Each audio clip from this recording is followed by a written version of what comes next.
the nets in the shallow waters, everyone pulled to draw the nets into the shore. Gee whiz, look at this. The whole community could share in the catch. This was what was called a hukilau, meaning to pull ropes.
Come on, dude.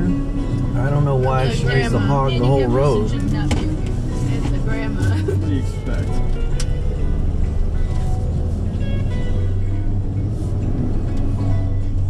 You guys remember out west, this was like that one part?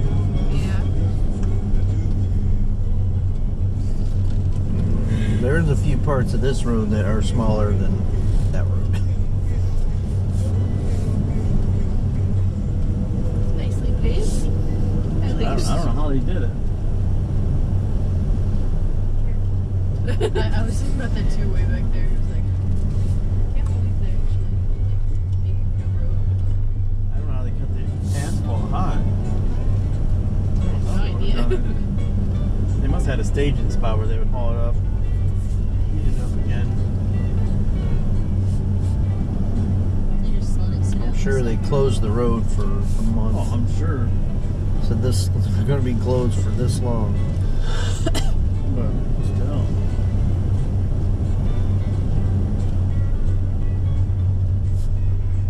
This does sound like SpongeBob.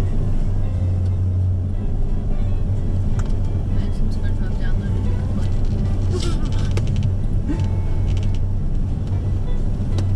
You got the rip your pants on? Actually, I think that episode is in the first season, so yeah. Oh yeah, let's play it. Very nice. Bust out the ukulele on the back, man. Yep, come on. Joe's going on vacation with us. Tough. Was that a chicken? That chicken? I don't know what it was. Dave, remember yourself? Right now, definitely. Well, he won't have a choice. I hit the button. He's done for me. And then we'll be done. I was for going to it. say, yeah. We got at least one car in front of us to try to stop, I guess. Yep. I'm pretty sure this is the Gula Goody song.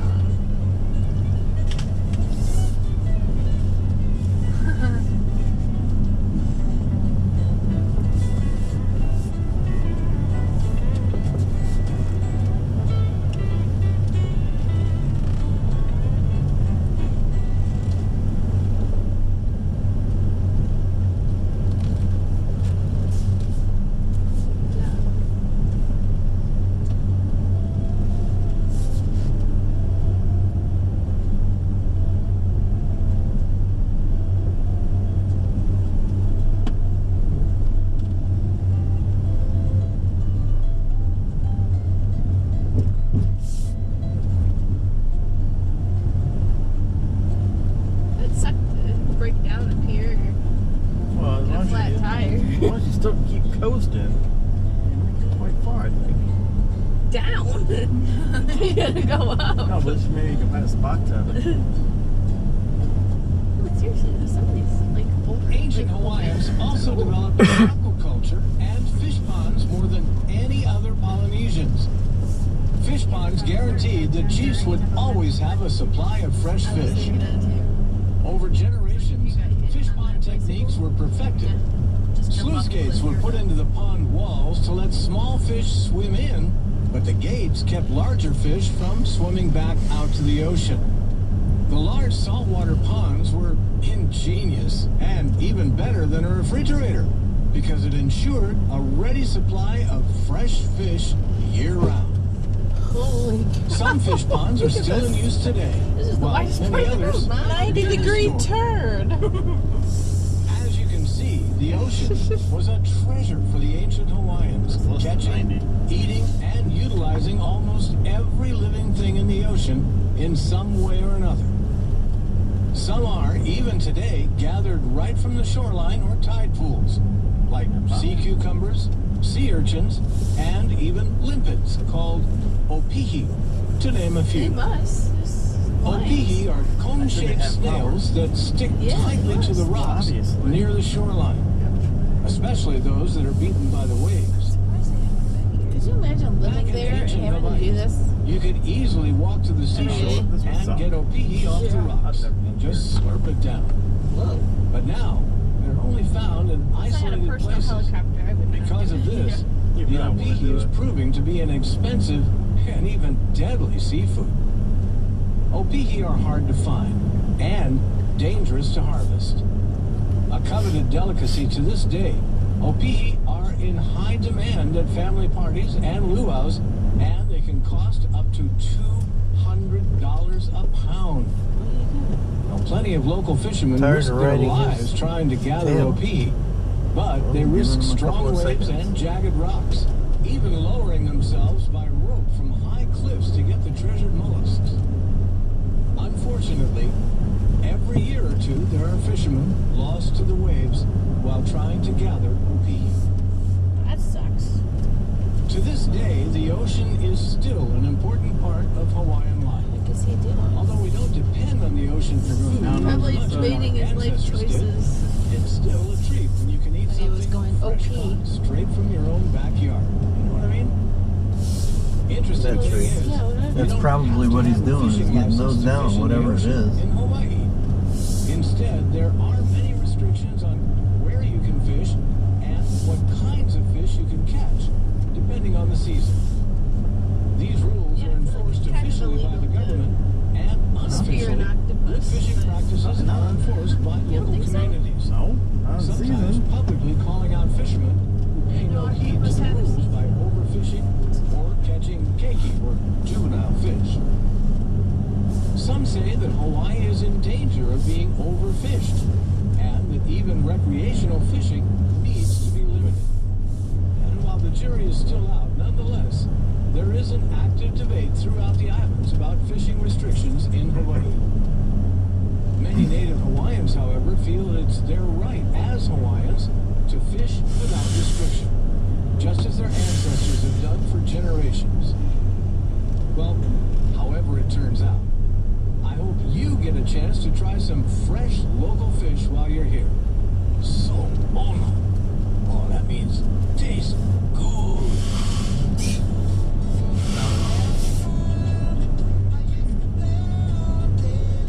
Bob Marley. Maybe. Is that a rainbow? There's one of those rainbow trees. Oh, yeah, have we seen those? That's cool. You saw? Yeah, they were in At the doll plantation. Weren't they in Honolulu? You did? Yeah. I didn't see them. They were right by the entrance. I said you walked right past some. Cool. That's what I said. I'm going to take a picture of those trees. I said you walked right past them. Shucks. Well, you got a picture, Stace? Yeah. I got Okay. one. Okay. Chicken, what are you doing up here? Just hanging out, Oh, somebody's got a pecking picture. around. I think that rooster thought you were going to hit him. He jumped. Been alright.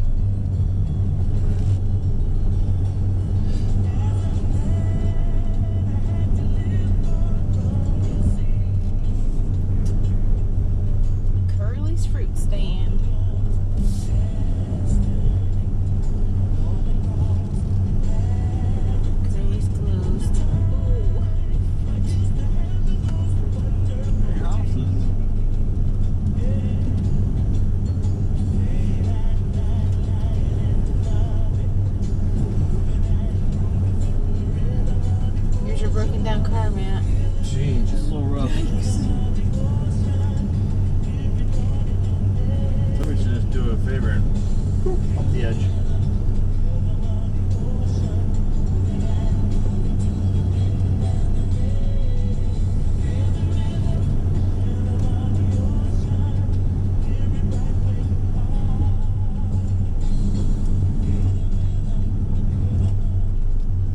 roller biker. Yeah, crazy. It's crazy. It's alright, honestly.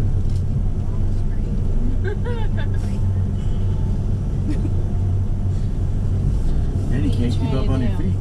Hmm? What are you trying to do? You want me to do it? No. Stand up for either. What's up, dude?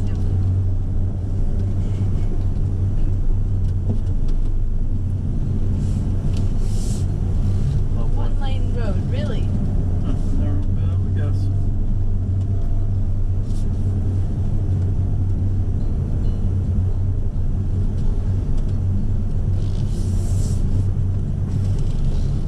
Bird's paradise.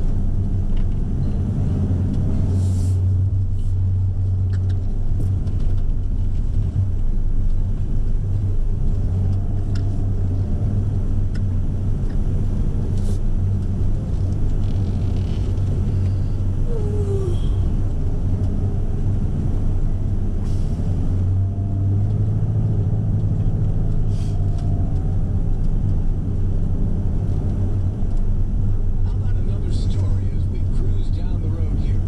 Sound good? All right. Now, I know you've probably heard of Kamehameha. He usually gets all the credit for uniting the various islands of Hawaii. But have you ever heard of Chief Kahekili? Well, before Kamehameha, there was a great chief here on Maui named Chief Kahekili, who indirectly laid the groundwork for Kamehameha to unite the islands and become king. As a matter of fact, the road you're driving on is named after him, the Kahekili Highway.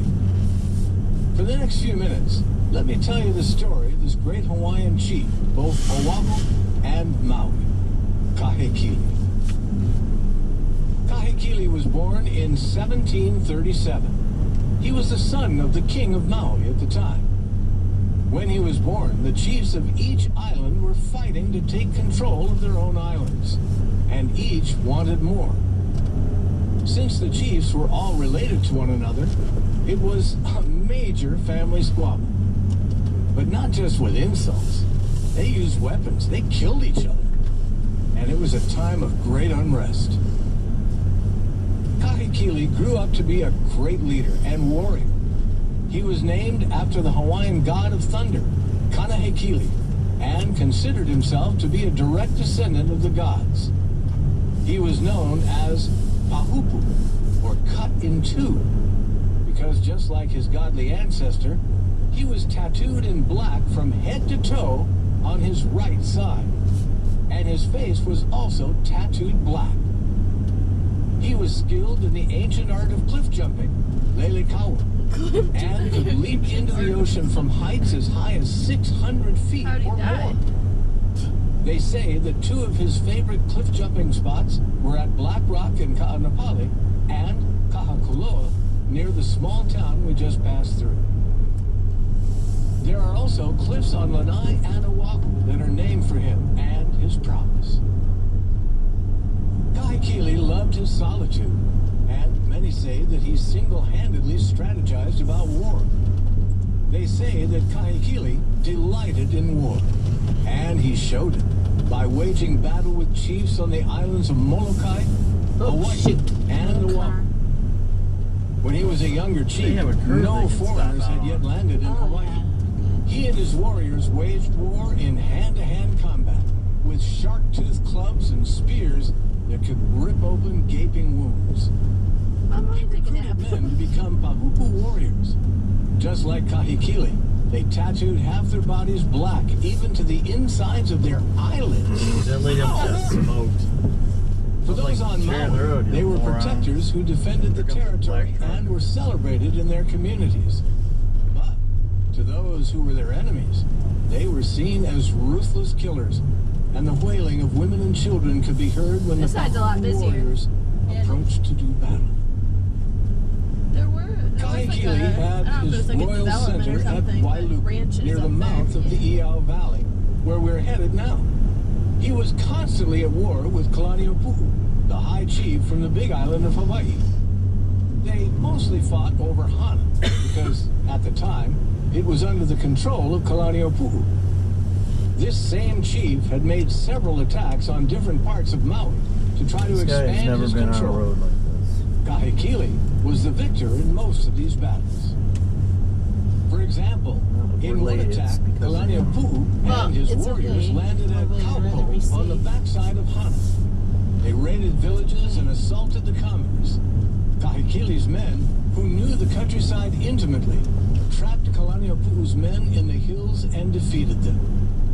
Another time, 800 island warriors landed at Onualua, only to be killed like fish enclosed in a net by Kahekili and his Pahupu warriors. The most famous victory of Kahekili on Maui was the Battle of Wailuku, where he had his warriors hide behind the sand dunes surrounding the beach area. When Kalaniʻōpuʻu's army landed, they were taken by surprise and attacked on all sides by Kahekili's men. No matter what his enemies attempted, Kahekili's army was invincible. Traffic jam. No, they're They're parked. Oh, they're parked. Never mind. Yeah, look at this big old Wagoneer. I could not. Big. Yeah. Nothing big for this. Not taking up that whole space either. Look at this Sprinter. Oh my goodness. I mean, cars are all basically the same width as the trucks.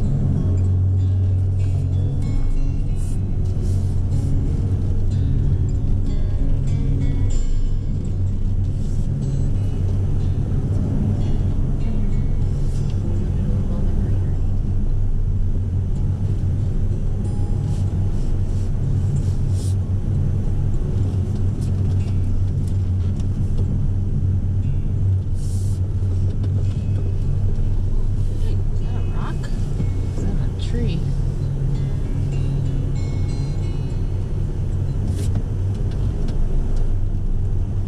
Rock.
Racking up the victories, by the 1780s, Kahekili ruled Lanai, Kaho'olawe, and Maui, well, all except for Hana.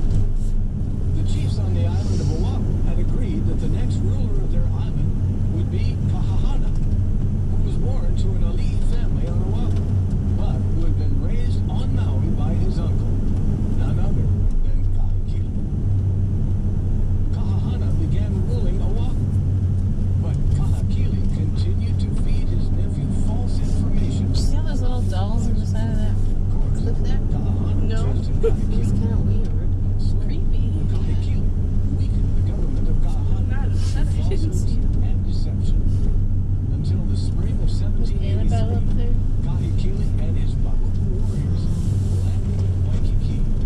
They divided into three parts and routed Kahahana's unprepared army. Kahahana and his wife escaped into the mountains, where they were fed by commoners for over 2 years. When Kahekili finally found Kahahana and his wife, he had them both killed. By killing his own nephew, who he had helped raise, Kahekili became the ruler of not only Maui, but also Oahu and Molokai.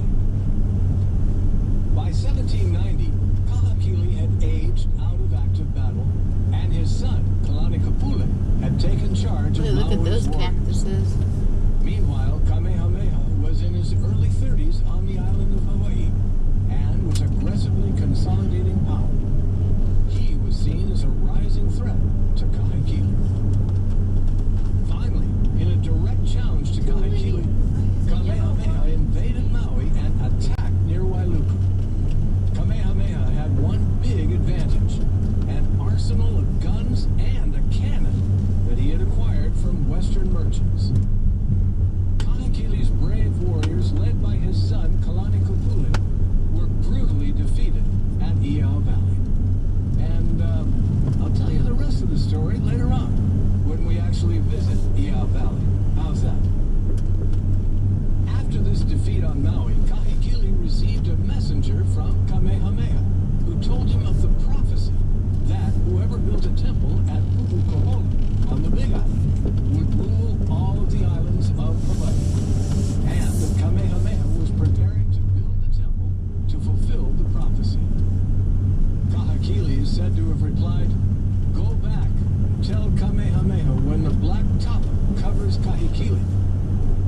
see all the way from Wailuku to Paia and up Country Mountain.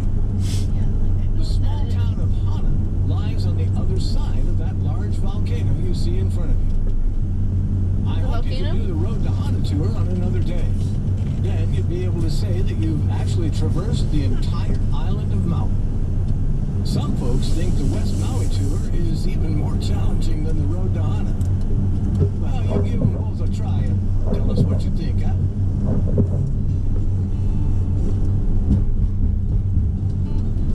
Will do. Challenge. Accepted. That Kia Soul go? Down here. Finally stepped on the gas. Figured out which pedal was on the right side. Maybe it's on the left back car. What's he from Probably here? not. He thought the whole time it was on the road at the side.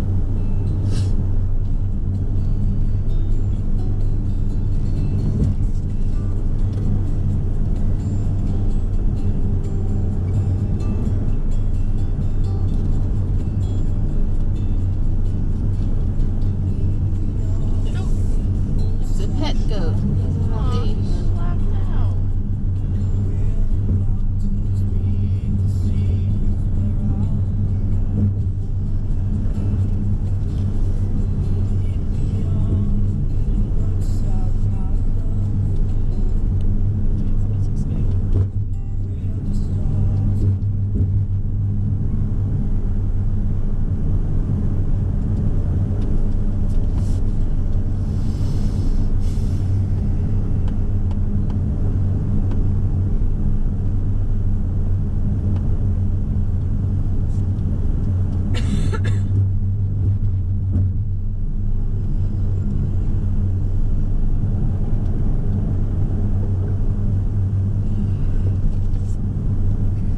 Looks like it's just a straight shot down now. Right to the McDonald's. Oh my gosh. It was 12 miles of that skinny road. Looks like a lot more on the map. Yeah, because it goes. Look at it. I know. You fall asleep back there? No.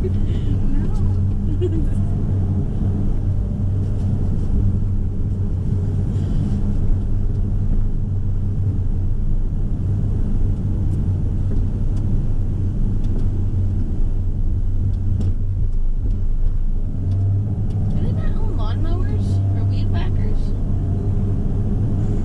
That the grass is brown. Yeah. Or not, or non-existent. I mean the big piece of grass.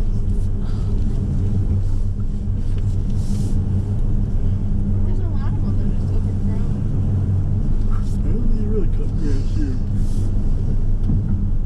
Alright, I know we're probably going to stop somewhere, which is fine. I'm just trying to figure out. Okay, we haven't got to it yet. Never mind.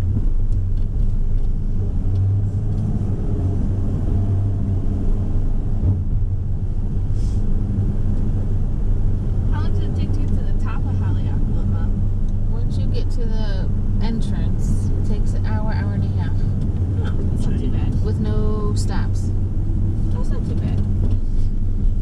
There's some stops along the way, apparently. You know, like lookout spots. Yeah. So we'll have to see what time. We get there because there's not a lot of parking at the top. So, Where's volcanoes? Is that Hilo? Volcano National Park. Yeah. It's on the Big Island, yes. The Big Island is Hilo on one side, Kona on the other. Yeah, but Hilo is the volcano one, right? It's in the middle. Well, I hope we're gonna go when we're on Hilo because Kona is when we booked the kayak. We're going to Kona. Can you type Just in kidding. where we're going?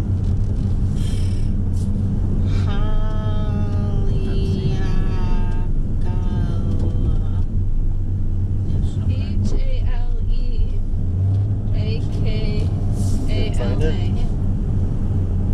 figure out where we're going according to that, because that's probably park entrances, right? Yes. One park entrance closes at noon. One park entrance closes at 5. And I'm assuming Stacy wants to go to the 5 o'clock one, right? So she can get her little passport thing. It's past noon. Oh, visitor center. And You're that not- you just told me to I said entrance. I don't care. We can go to the visitor center, no problem. But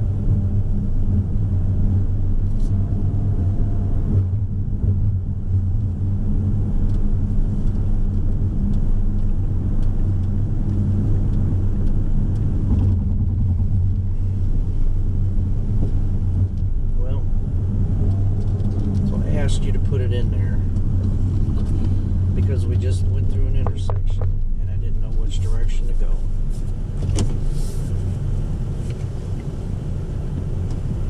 I'm trying to find. It's alright. I got enough of it to... Head southwest on Kaheki. They actually have one of these tours for sunset and stargazing at Holly.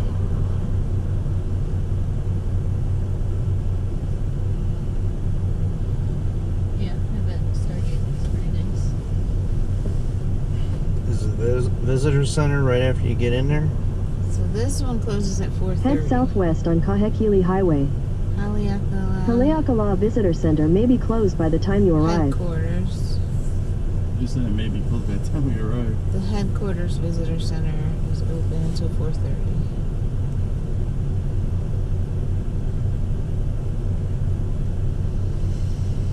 Months to find the best route to ascend the 10,000-foot mountain on a gentle grade. I'm guessing there's some kind of Once tree. that was settled, the CCC boys set to work at a wage of $30 a month.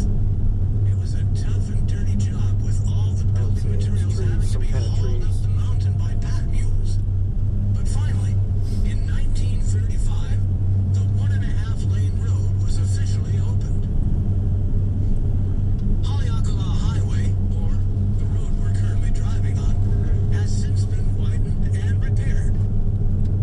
But it wouldn't have been possible without the CCC boys and all their hard work. I mean, just imagine riding slowly up the mountain in near freezing weather on the back of a sweaty old horse. So now, take a moment to appreciate the comfort of your car and whisper a word or two of thanks for those boys who made this easy drive possible. Dude, what's that map look like? Just Jack. Probably is.